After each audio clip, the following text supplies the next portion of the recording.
I'm gonna show you how to get a sweat-proof, heat-proof, summer-proof base, and you can trust me because this is how hot it's getting where I live. What the heck? First things first, you need to moisturize. No matter how oily your skin is, you need to moisturize that skin because if you don't, it'll start producing more oil. Using the YouTube the People Superfood Air Whipped Cream.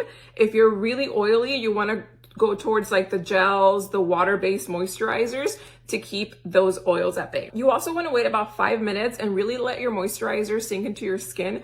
That way when you add your primer, it's not peeling off and you're letting your primer do its job, which is creating a barrier between the oils and the foundation. I have 2 primer recommendations that perform beautifully under extreme heat, like where I live. If you're on a budget, I highly recommend the L'Oreal PrimeLab Matte Setter, 24-hour Matte Setter Primer. If you can spend a little bit more money, I would recommend the One Size Secure the Sweat Primer. This stuff is insane. And if you do use this, it is very important to follow the last tip I said, which is wait for your moisturizer to sink in, or otherwise this won't do its job. For this video, I'm gonna use the Secure the Sweat Primer.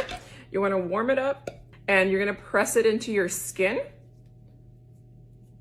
Wherever you get super oily, and we're gonna let this dry down as well. Now, if you're extremely oily like me, or you live somewhere that hits 105 degrees or more daily, you're gonna wanna do this step.